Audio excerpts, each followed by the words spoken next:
Ezhumalaiyan arts and science college மற்றும் Ezhumalaiyan polytechnic college Nannilam. கட்டண சலுகையுடன் டிகிரி மற்றும் டிப்ளமோ படிப்புக்கான அட்மிஷன் நடைபெறுகிறது. இந்தியா கூட்டணியில விரிசல் ஏற்பட்டிருக்கிறது என்கிறார் D Raja. Is he not stating the obvious?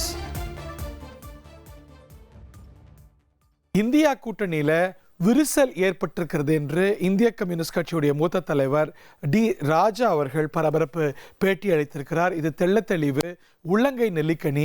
காரணம் என்னவென்றால் இது என்ன செய்தினா, தமிழகத்தில் மட்டுமல்ல மற்ற மாநிலங்களிலும் இந்தியா கூட்டணியில் பிளவு ஏற்பட்டிருக்கிறது என்கிறார் திரு டி ராஜா. இதெல்லாம் ஒரு பெர்ஸ்பெக்டிவ்ல நம்ம பார்க்க வேண்டியிருக்கிறது. ஏனென்றால் திமுக கூட்டணியிலிருந்து காங்கிரஸ் விலகவே அதை ஒரு பேக் ஸ்டாபிங், முதுகில் குத்தல், காங்கிரஸுடைய பழைய காலத்து ஃபார்முலா என்று திமுக குற்றஞ்சாட்டி இருக்கிறது.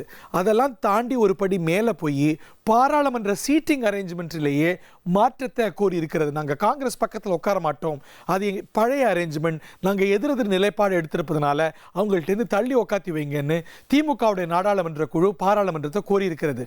நேற்று அகிலேஷ் யாதவ், செல்வி மம்தா பானர்ஜி மற்றும் திரு மு க ஸ்டாலினுடனான அவருடைய படத்தை போட்டு நாங்கள் நன்றி மறவோம், நாங்கள் ஒன்றா இருப்போம் இந்த கடினமான காலத்தில் என்று காங்கிரஸை மறைமுகமாக தாக்கியிருந்தார்.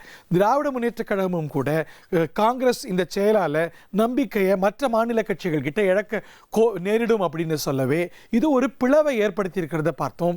மார்க்சிஸ்ட் கம்யூனிஸ்ட் கட்சியை சேர்ந்த அதனது தேசிய செயலாளர் பேபி கூட அதிமுக கூட்டணியை திமுக எங்களை ஆதரிக்க சொல்லியது, நாங்கள் அதை செய்ய மாட்டேன்னு சொல்லிட்டோன்னு வழக்கமாக எங்கள் வீட்டில் எல்லா நாளும் கார்த்திகைன்னு பயணித்து வந்த, அட்லீஸ்ட் தமிழ்நாட்டில் பயணித்து வந்த இந்தியா கூட்டணியில பிளவு. இதோடைய எதிரொலியை நம்ம அகில இந்திய அளவிலையும் பார்க்கின்றோம்.